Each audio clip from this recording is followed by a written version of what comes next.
Hi, and welcome to the Happiness Hack with Tim Coulson. If you've been following along, then you'll know that this is a place where we take real, strength based approaches, apply a little bit of positive psychology, and come up with simple, everyday hacks that we can use to improve our quality of life. So, today I'm going to start with a simple question. Have you ever caught yourself holding back? You know, biting your tongue when you wanted to speak up, smiling politely when you didn't really agree, or pretending everything's fine, especially when it isn't. That quiet pull between who we are and who we think we should be is one of the most common and most exhausting experiences that we face. And more often than not, it isn't a lack of confidence or clarity that's holding us back. It's fear. Not the obvious kind, like panic or terror, but the subtle, everyday kind. It's the fear of judgment, the fear of not fitting in, the fear of being our true, unfiltered selves and then being rejected. That's the idea that this might cost us something, like a sense of belonging, respect, a feeling of love or safety. What if I told you that these fears weren't actual truth, that they were just habits, old patterns that your brain learned a long time ago, and it's now running on autopilot? That's what we're going to be exploring today. Because behind every mask, every hesitation, every forced I'm fine, there's a deeper truth lying. And then behind that is the story of how the fear was learned. And it was learned to protect us. When we understand how these patterns have been formed and how they can change, we begin to reclaim something vital: the freedom and joy that comes from being real. You've probably heard that advice before: just be yourself. It sounds so simple, it's almost cliche. But if it was that easy, we'd all be doing it, right? So, why does authenticity feel so hard? Well, the answer lies in how our brains evolved. We're wired above all else for safety, not self expression. Remember, it was only a few hundred years ago where being accepted by your tribe wasn't just about social comfort, it was literally about survival. Belonging to a tribe meant you got food, you had somewhere warm to lie, you had the protection of numbers. Being cast out meant danger. It meant that you had to fend for yourself. It probably meant death. Over time, the human brains developed a deep and instinctive connection between belonging and survival. This wiring still lives within us today. It's why social rejection can literally hurt. The same neural circuits that register physical pain light up when we feel excluded or judged. Our nervous system treats disconnection as though it was danger. So when authenticity risks rejection, your brain's alarm system fires off. Your amygdala thinks you're under threat. Cortisol floods your system. Your heart rate spikes, and those primitive messages kick in. Stay safe. Stay small. Stop standing out. It's not a weakness, it's biology. Developmental psychology has taught us a powerful truth: that when children must choose between authenticity and attachment, then attachment wins every time. Imagine a child who's told directly or indirectly that their emotions are too much. Maybe you were told when you were little and you cried that you need to toughen up. When you expressed joy, you were told to calm down. Or a child that disagrees is labeled as being difficult. Slowly, these children learn that being loved comes with conditions. So they adapt, smooth over those edges, suppress those feelings, shape shift into whatever they need to be to stay connected. These early adjustments then become our adult habits. Think of the people pleaser, the perfectionist, the peacekeeper. All these are rooted in survival strategies that once made absolute perfect sense. But as adults, these patterns start costing us. We trade truth for approval, ease for performance, and joy for control. And beneath it all, our authentic self never disappears. It simply waits, patiently, persistently, beneath all those layers of armor that we've put in place of who we think we need to be. To understand how fear grips us, we need to have a look at how it's stored. Your fear response lives in your amygdala, deep within your limbic system. It's the emotional smoke alarm of the brain. It's fast, automatic, and deeply protective. Every time something feels threatening, the amygdala learns, records it, reacts faster next time. But here's the fascinating part. Most of those modern fears that we're worried about aren't real danger. They're social threats. The fear of judgment, exclusion, or failure. And if you were listening a couple of weeks ago, you know that another brain system's about to come in, the reticular activating system. Remember, it's your attention filter? Its job is to decide what information gets through to your conscious mind. It takes cues from your beliefs and then focuses your awareness accordingly. If you expect criticism, then your reticular activating system will find it. If you expect support, it'll start to notice that instead. It's not magic, it's neuroscience. When fear runs the show, your reticular activating system is filtering for threats. You start interpreting neutral comments as rejection, uncertainty as danger, and new experiences as risks to avoid. But the brain's greatest gift to us is its neuroplasticity. It literally has the ability to rewire and change itself. When you consciously choose courage, even in small doses, you teach your brain, your amygdala, your reticular activating system, new associations, that authenticity isn't dangerous, and that truth can actually lead to safety, connection, and peace. So, what is the difference between our learned fears and our real fears? Well, here's something remarkable. Humans are born with only two innate fears. That's right, two. The fear of falling and the fear of loud noises. Everything else is learned. Fear of spiders? Learned. Fear of embarrassment? Learned. Fear of speaking your truth? Definitely learned. Which means every learned fear is a memory, and memories can be updated. Most of what holds us back isn't danger, it's prediction. Our brains aren't asking, is this safe now? They're automatically asking, was this safe then? As you start to realize this, you start to see fear not as a truth, but as a signal from an outdated map. And that's where real growth begins. When you can say, I see you, fear. I know why you're here, but I don't need you anymore. Because there's a cost of hiding behind the fears. And let's talk about that emotional toll.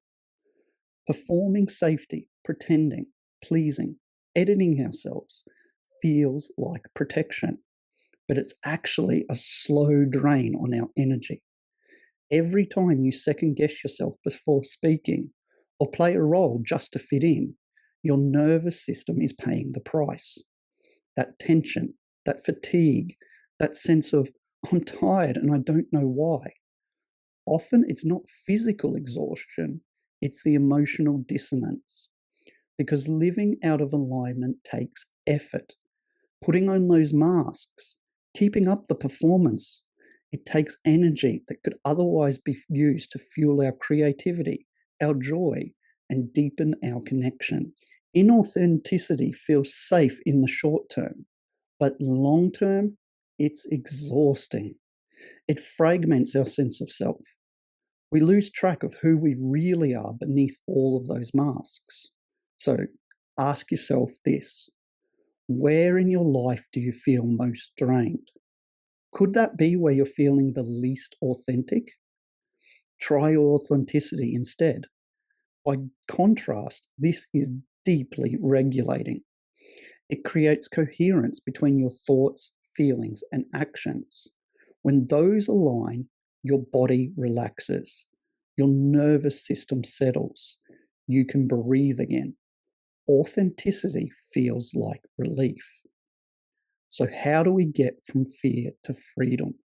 It's not through radical reinvention, it's through small, micro acts of courage.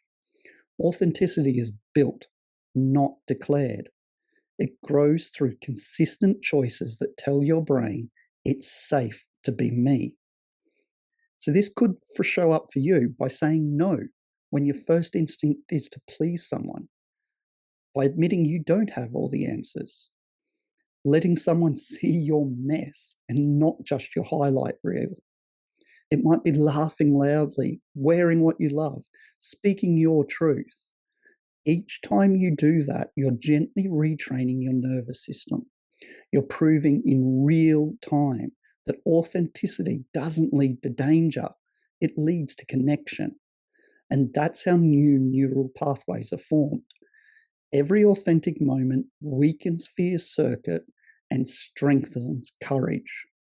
Try this reflection for me. Where can I be 1% more real this week?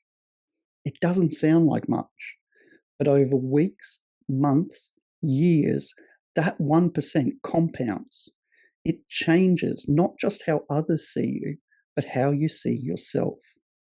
Once fear begins to loosen, something remarkable happens. Joy rushes in.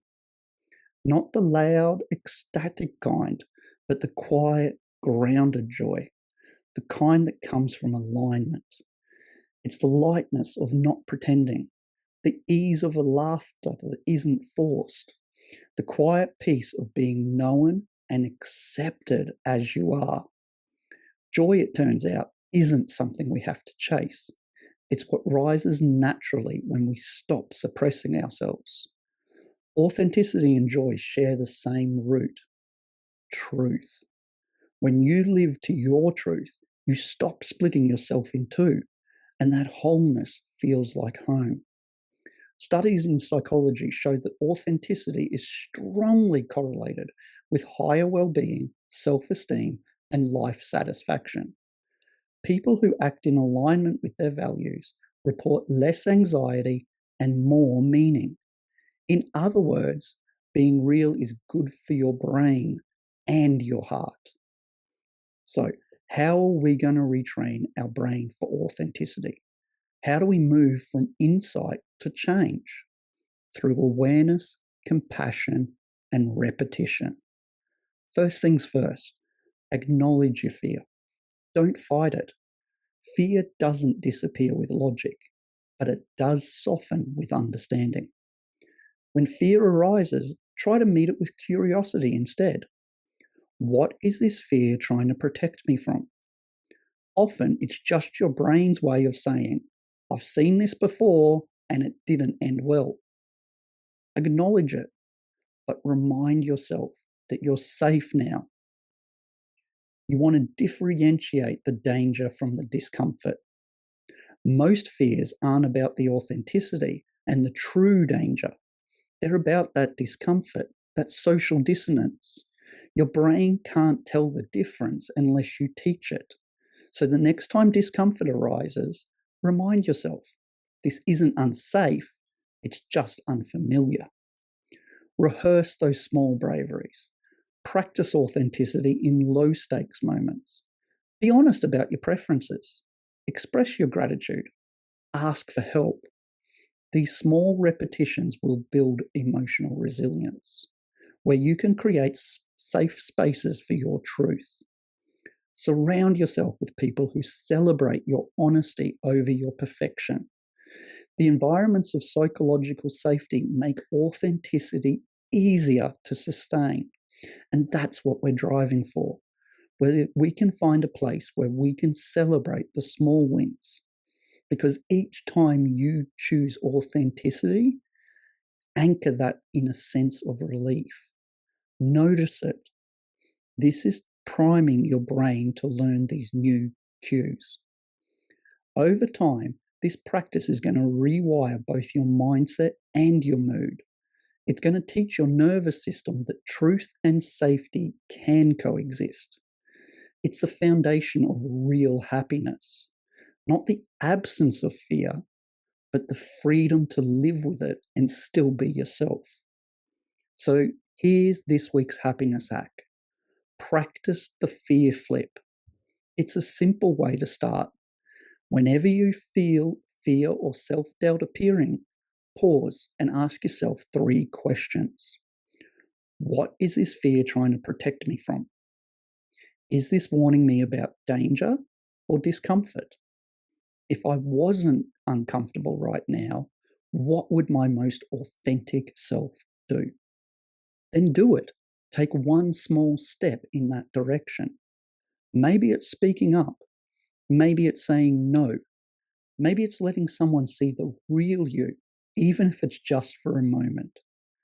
Each time you do that, you're teaching your brain being real is not dangerous.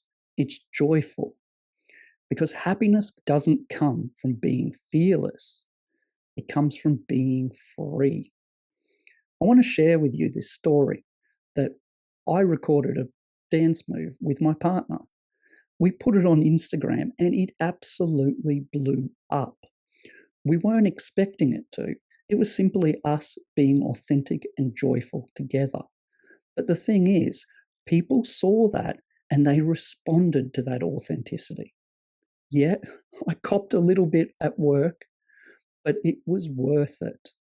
I was happy, my partner was happy, and other people saw that shine through. So this is what I want you to do.